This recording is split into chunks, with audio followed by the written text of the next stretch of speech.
It's Randolph. I'm the manager. We're looking for Rose. Works as a waitress down at the diner. Rose, sure. Nice girl. Who wants to know? I'm Alan Wake. The writer, huh? I heard on the radio you were visiting. Well, I'll show you her trailer. That Rose, she's a nice girl. Always pays her rent on time. As I was saying, Al, I found all sorts of weird stuff from the local newspaper's archives. This place is crazy! Disappearances, mysterious deaths, urban legends come true, and, get this, most of this stuff takes place around Cauldron Lake. Well, you ain't wrong, mister. The Indians thought the lake was a doorway to the underworld. I'm the God-fearing type myself. I don't hold with that sort of thing. Yeah, okay. Anyway, there was an island there owned by a guy called Thomas Zane. Now, some of the articles I found about him make him out to be a famous writer, but I ran a bunch of searches, couldn't find a single thing he wrote.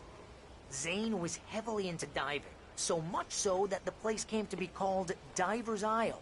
But the volcano under the lake erupted in 1970, and Zane went down with the island.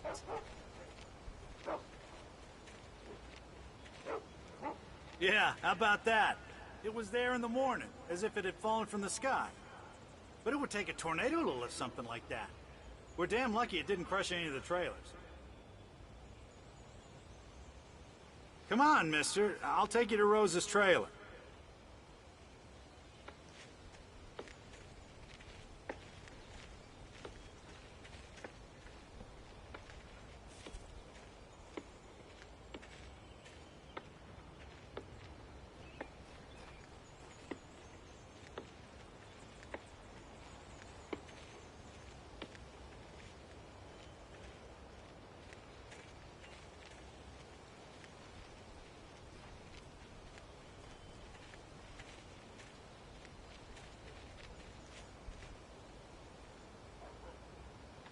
Gets better.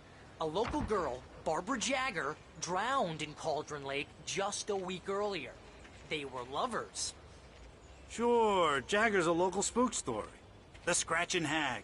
Comes for you in the dark. Childish stuff like that. Anyway, Al, I'm just getting to the best part. All of the articles about this stuff were written by Cynthia Weaver. I asked around, and she's that crazy bag lady you met. What, the lamp lady? She can be a little loopy, but she's not homeless or anything. Yeah, anyway, she knew both Jagger and Zane before they both died, and she had some kind of a breakdown.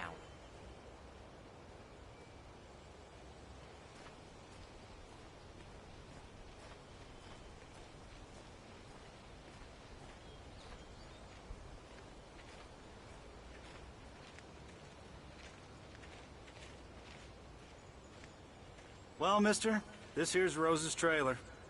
You mind me asking what you want with her? We're just here to talk to her, pal.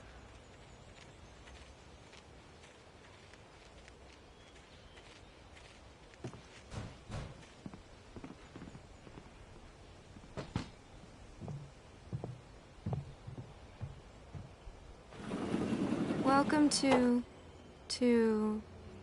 Oh dear, Mr. Wake. I'm so glad you're here. Rose, you have my manuscript? Oh. Oh, yes. Yes. Please, come in. Hey, this is really good. Rose, Yes, my manuscript. I really need it. I understand. I know what you need. A muse to inspire you. Oh, for Barry.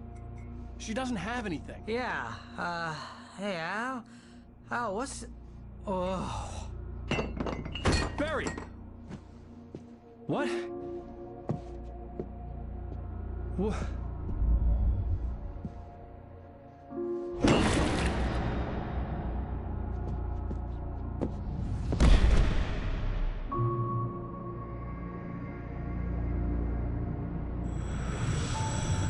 It's coming for you, hiding in my barber's skin. I'm too weak to stop it. You must turn the lights on. I promised I'd come visit you and your lovely wife. You must finish what you started. I insist. must turn the lights on. Turn the light on. Back to work, boy.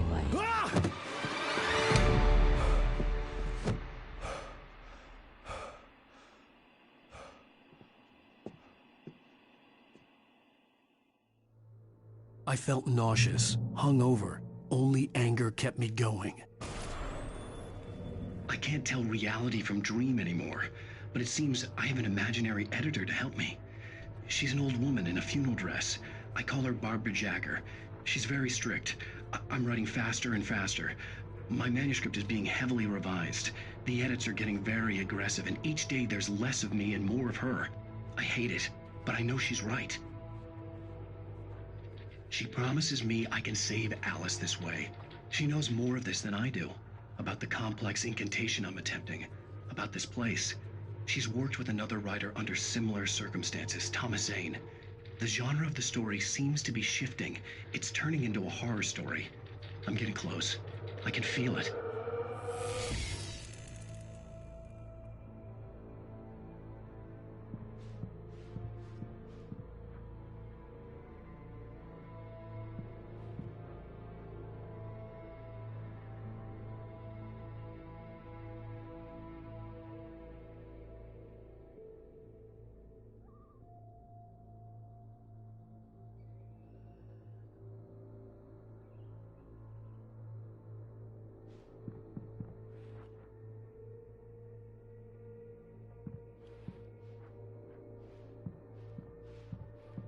Rose took a day from me. I had less than 12 hours left to meet the kidnapper.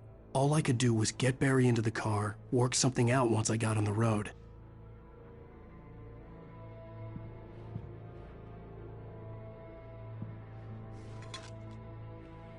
Welcome to the Oh Dear Diner.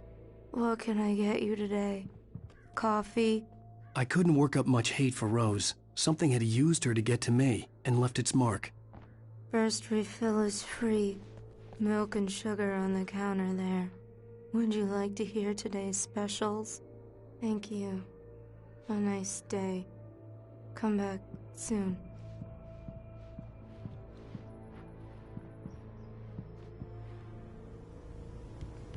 My gun and flashlight were gone. I'd have to find a way to get Barry into the car as quickly as possible. There was no time to waste. Mr. Randolph liked Rose. That little smile she had. How she was still sweet when life had tried so hard to make her bitter. It wasn't any of his business what she did in her trailer. But those strangers, the writer and his smart-ass sidekick, looked like trouble. And they'd been in there for hours, way past her normal bedtime. He reached for the phone and...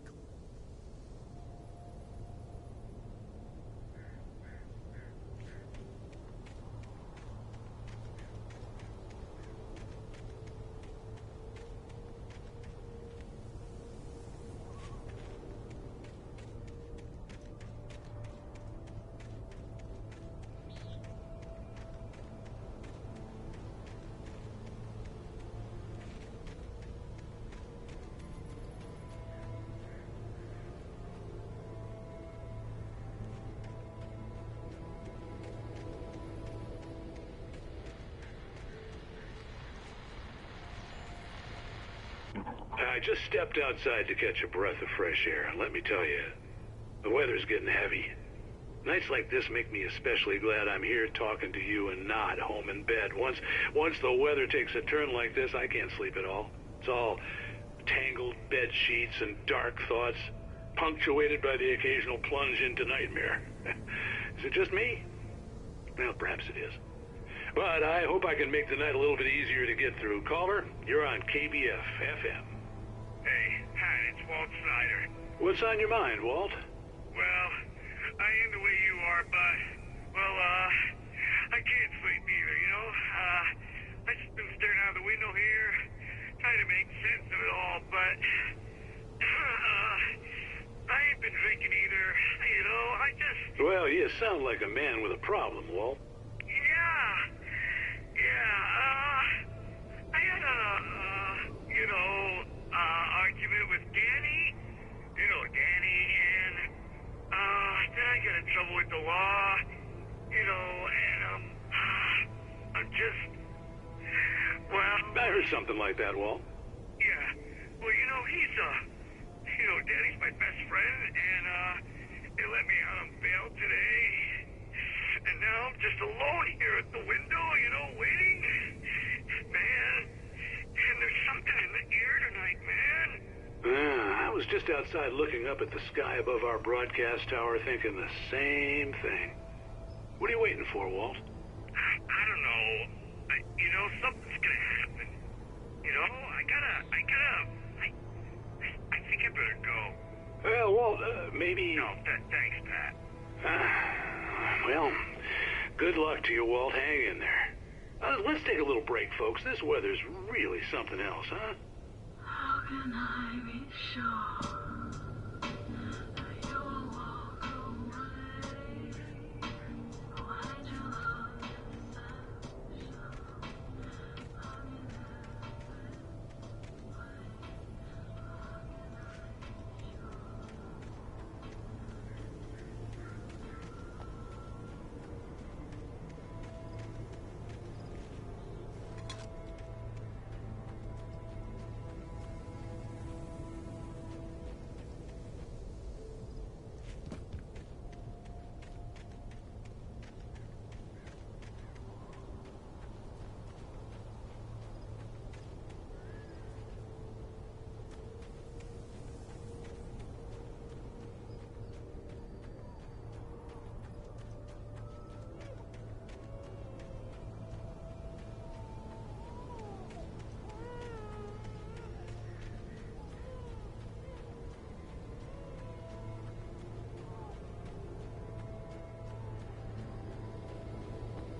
Oh, you're gonna get it now.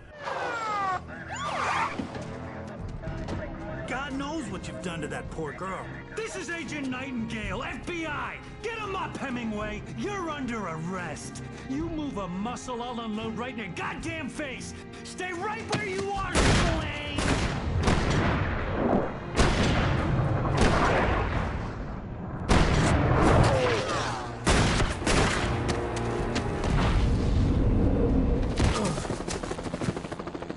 What are you? I'm standing right here, you goddamn maniac!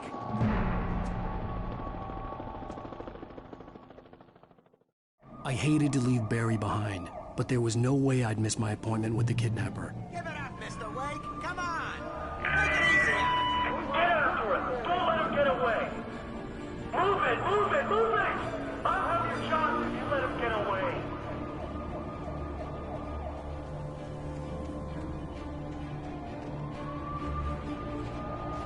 There he goes. He can't be more. There he is.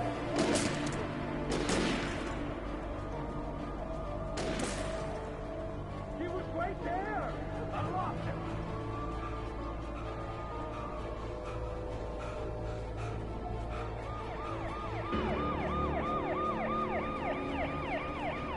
Hold on. Touch the area.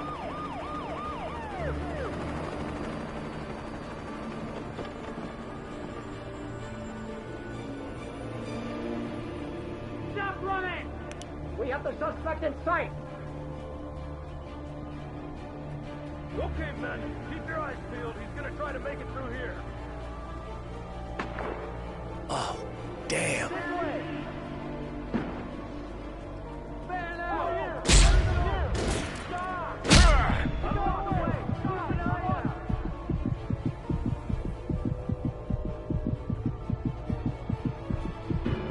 God damn it, where'd he go? Out of the way. Keep an eye out.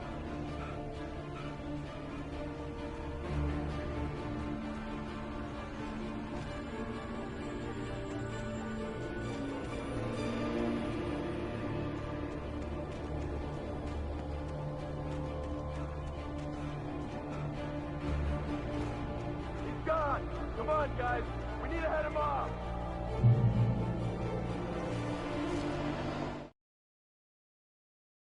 For decades, the darkness that wore Barbara Jagger's skin slept fitfully in the dark place that was its home and prison. It was hungry and in pain. It dreamed of its nights of glory when the poet's writing had called it from the depths and given it a brief, terrible taste of power and freedom. The rock stars had stirred it from the deep sleep the poet had sunk it back to in the end. When it sensed the writer on the ferry, it opened its eyes.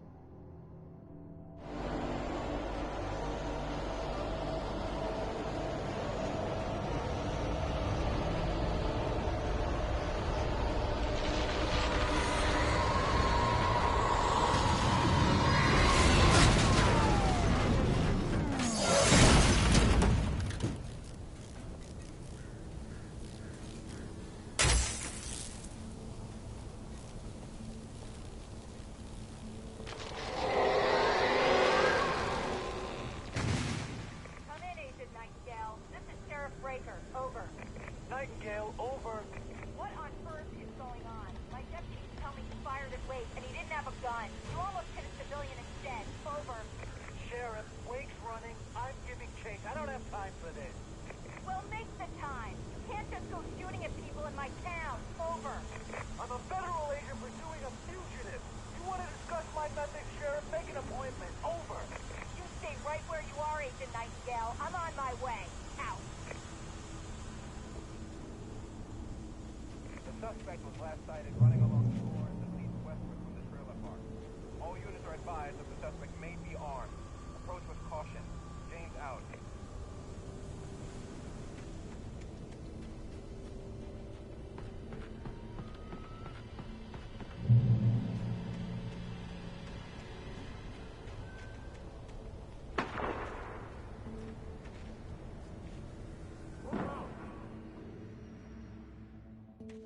Search the area.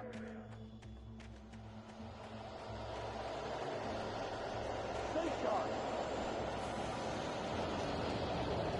This way. Over here.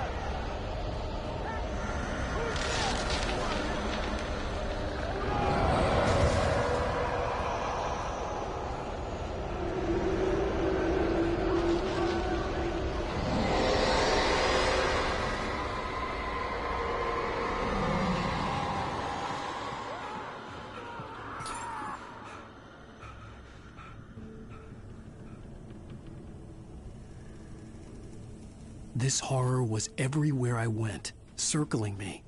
The cops didn't stand a chance. They were after a writer, not a monster.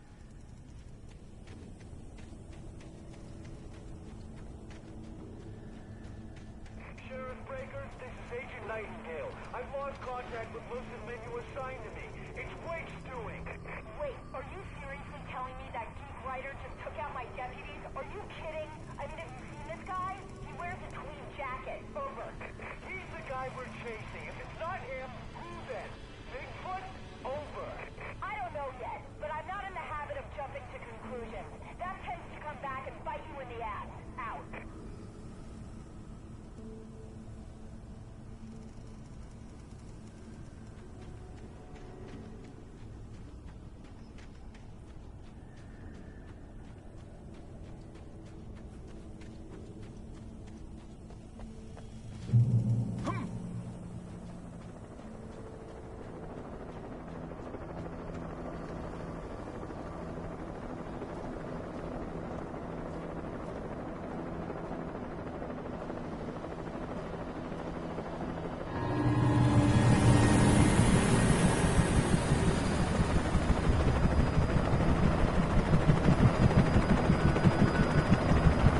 You on the ground. Hold it right there. There's nowhere to run. Freeze!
I could see the lights of the radio station in the distance.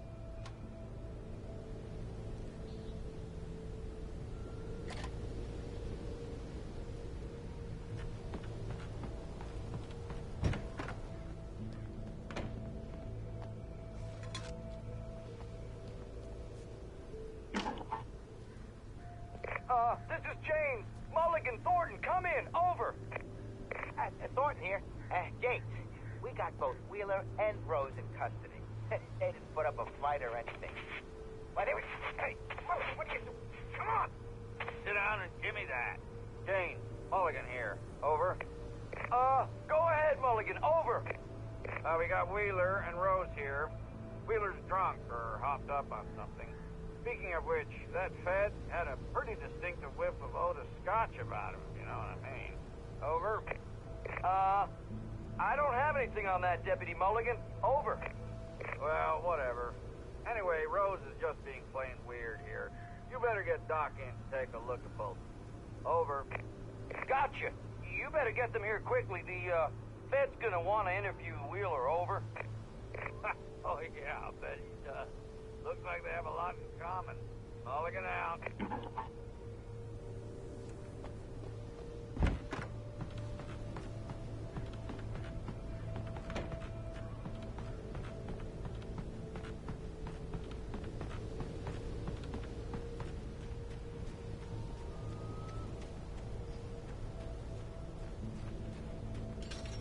I imagined that the broadcast tower in the distance was part of the local radio station.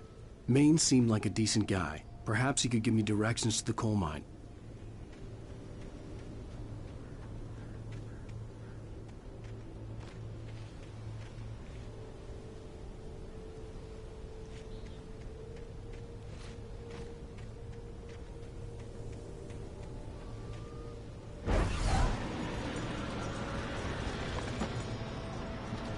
Unnatural shadows clung to the gate.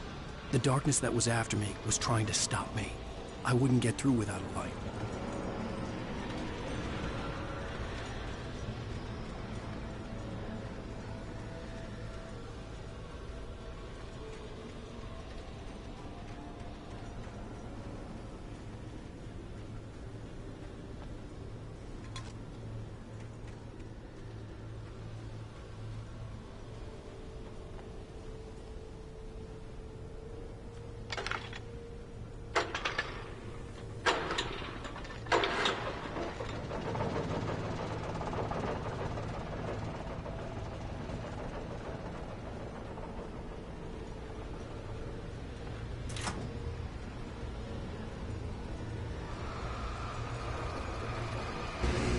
The old generator conked out.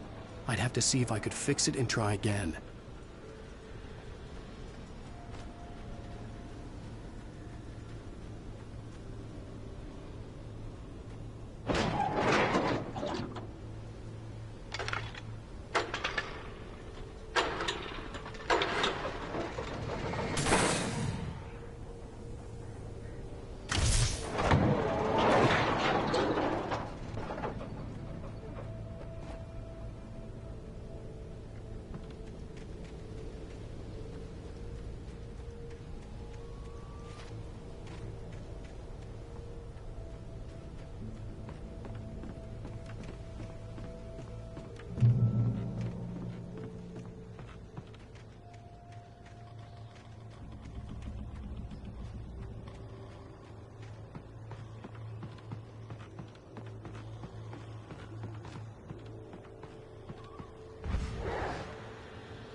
It took me a moment to recognize the flashbang grenades.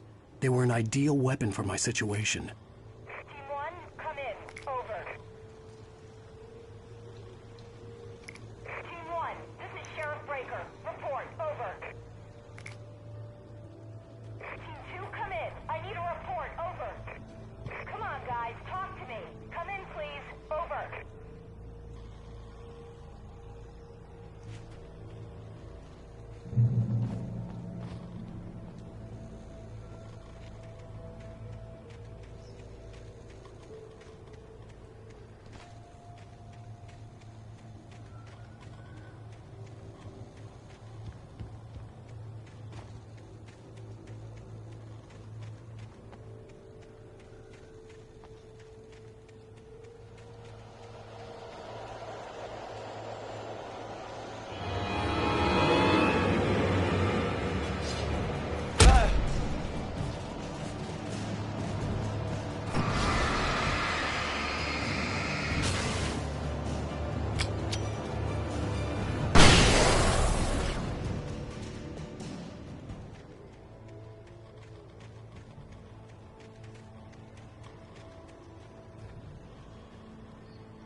And here's another call.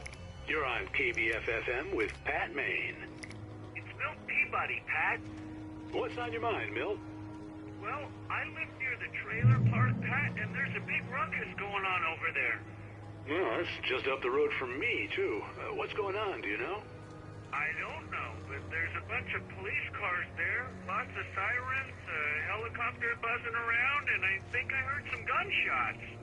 Gunshots? Yes, sir, like from a pistol. So can you find out what's going on? Because it's just next door and they're popping off guns there. They're still shooting? No, it was maybe 10, 15 minutes ago. It sounds serious, Pat. I'm telling you, it don't sound like no party. Well, I'm certainly going to give the station a call, Milt. Okay. You'll hear it here as soon as I hear from them. Okay, thanks.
Touched by the dark presence, Rose was lost in a dreamland where everything was drawn in black and gray crayons.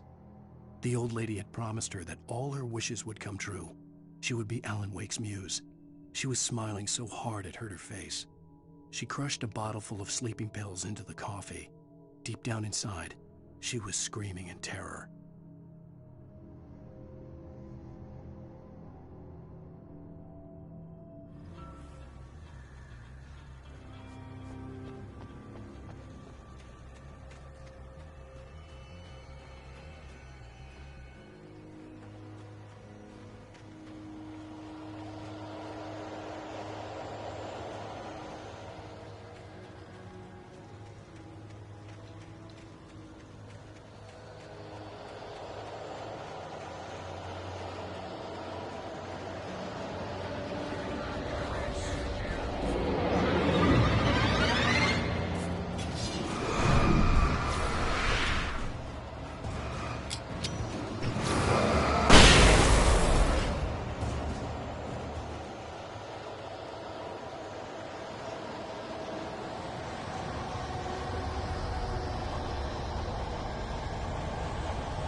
hope Maine could lend me a car to get to the coal mine. Oh, why, hello, Lorna. What do you have for us? Well, I just don't see why you gotta bother with the trailer park. What do you mean? It's a trailer park. Of course you're going to have trouble in a place like that. I mean, what do you expect? The sheriff should be helping us normal citizens instead of wasting resources on those people. Well... Let the trash sort themselves out. I'm sorry, but my granddaddy settled in Bright Falls in 1911. Well, thank you very much for that compassionate viewpoint, Lorna. Oh, here's a little surprise. The famous writer Alan Wake just walked in. Folks, I'm going to see if I can talk him into an interview. Come on in, Mr. Wake. Oh, I'm so glad you could find the time to do this, Mr. Wake. Nowhere to run now, Dan Brown. You back away from me. Don't hurt. Whoa. Everyone calm down. Put the gun down. We're all friends here, right? Cool your jets, Nightingale. We got him. What the hell's the matter with you? There's a civilian in there.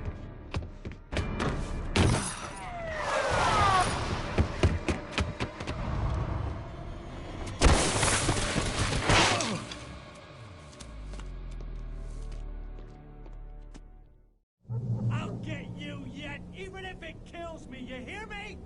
You hear me, H.P. Lovecraft? I had fallen off so many cliffs it was ridiculous. That's what you get for naming a book The Sudden Stop. It was probably good I hadn't had the chance to tell Maine where I was going. I'd have to lose the cops and find my own way to the mine.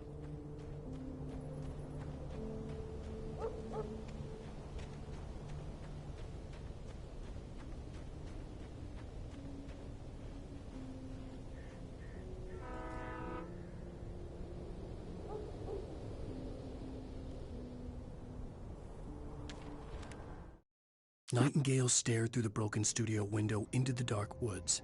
He turned around, started to walk out, but Maine grabbed his arm. "Young man, you almost shot me. You don't shoot off rounds at people like that. What's the matter with you?" Nightingale shook his arm free, marched out. His cheeks burned with rage and humiliation.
There was no simple reason for the power company work lights to be here. It was almost as if they'd been left for someone like me to use.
The bulldozer's engine roared to life. Mud and rocks flew as it fought for traction.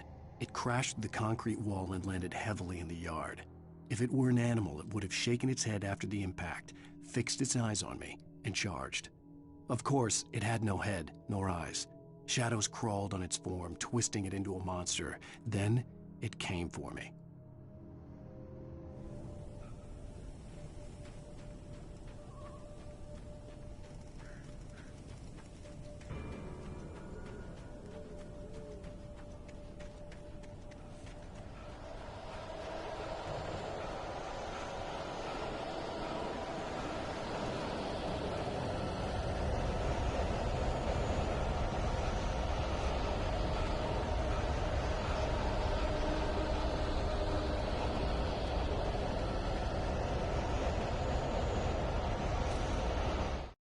Sarah trusted her gut, and her gut said Agent Nightingale was an asshole.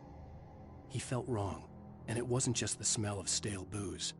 It was in the way he flashed his badge, pulled rank, the look in his eyes when he wanted answers. Where was Alan Wake? What was this about an accident? Where was his wife? And most importantly, why did she let Wake go? He wouldn't answer her questions. Federal business was all he'd say.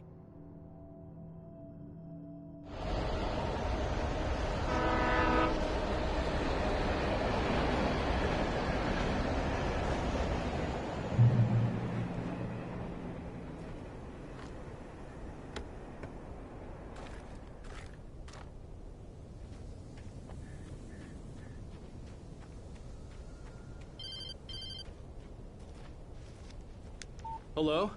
The most stubborn man I've ever met. Alice? Alice? Alan, I'm so afraid. He keeps me in the dark. Please help me. I look at you, Alan, and it's not you. Something else. Looking out from behind your eyes. Alice, I'm here. I'm so alone here. It's all gonna go to hell. You need to be careful. Cooperate. The connection had been terrible, but that wasn't the only thing that hadn't been right with the call. She sounded wrong somehow, but she had called me.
The pipe wrenched itself loose from the bridge's steel framework. Wrapped in darkness, it floated in midair, twitching. For a moment, I didn't understand what I was looking at. The heavy object lurched at me with impossible force. I threw myself out of the way, but just barely. When I turned my flashlight on it, it shook in a dark rage before it flew at me again.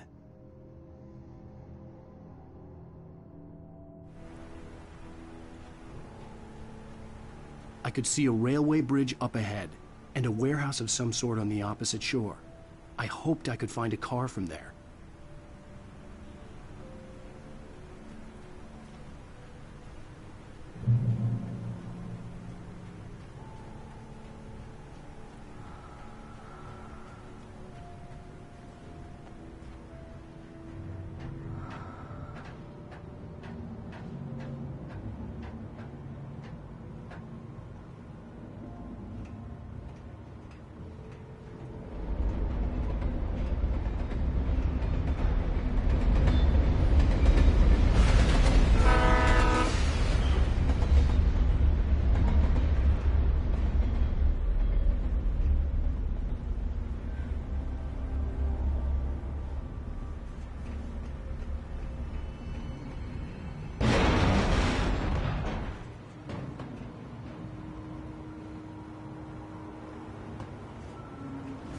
darkness that was pursuing me was growing stronger, and it was taking over everything in its path.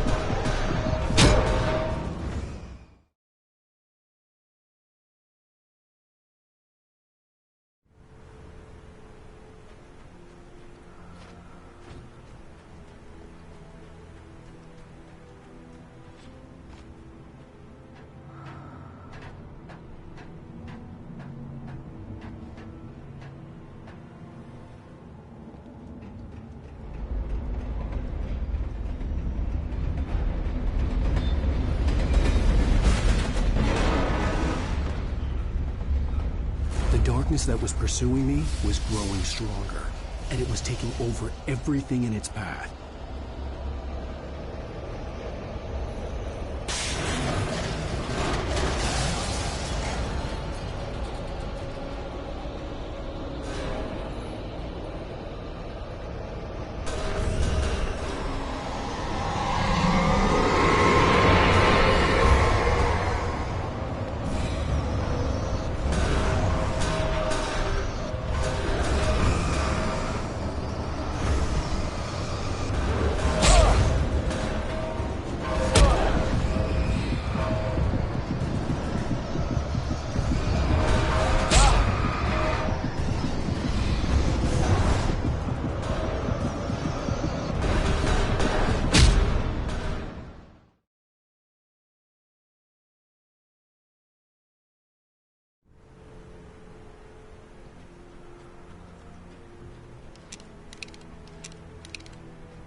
The darkness that was pursuing me was growing stronger, and it was taking over everything in its path.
The darkness that was pursuing me was growing stronger, and it was taking over everything in its path.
slammed the door shut right in his smug face. He pleaded for me to open the door. True to form, the asshole actually thought I would obey. I had no sympathy left, no guilt either, not for him. I took a moment to savor the scream. I bet I had a smile on my face. It was all that I had time for. The dark presence was inside the lodge with me.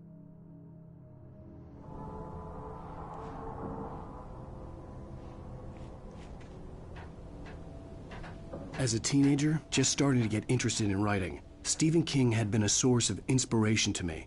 I thought about all the inanimate objects that had come to life in his books. No one is safe in a good horror story. Certainly not the protagonist. That's what makes them fun. This was anything but. The darkness could possess anything, and it was getting closer.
Did you call 911?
We take the facts of our existence for granted, unaware that they are merely a thin veneer of desperate self-delusion, covering a vast cosmos of madness, and horror.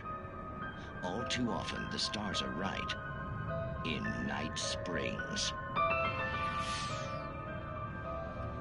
Tonight's episode, a family occasion.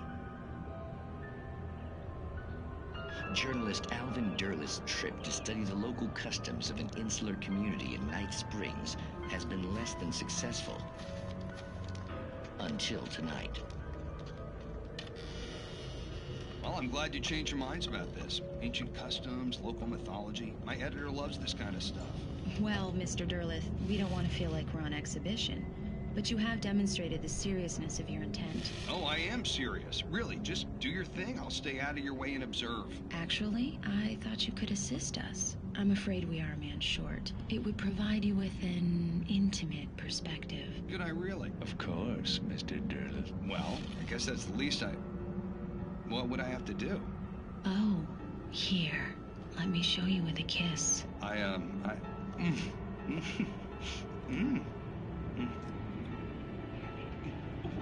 What did you...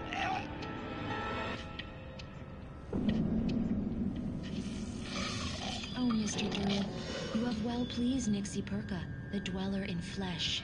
Your body shall host his 1,000 young, and all shall be glory.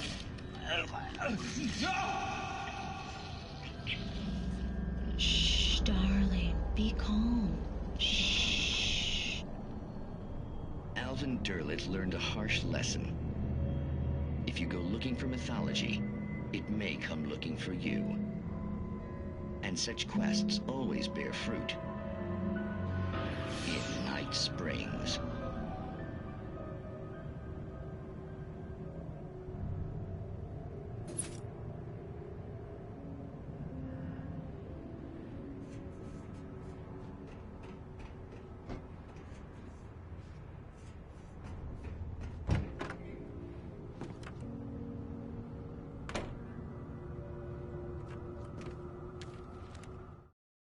The darkness surged towards me, sucking everything loose from the ground into its depths, tugging at my clothes. I saw the flare the kidnapper had dropped and threw myself towards it just as I felt my feet leave the ground. The darkness embraced me with the force of a tornado. Somehow I managed to light the flare. The darkness roared and cast me away. I fell toward the dark waters of the lake far below.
never been this glad to see the sunrise.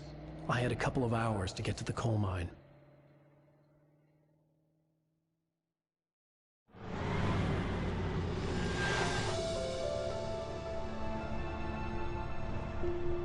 The coal mine wasn't far now.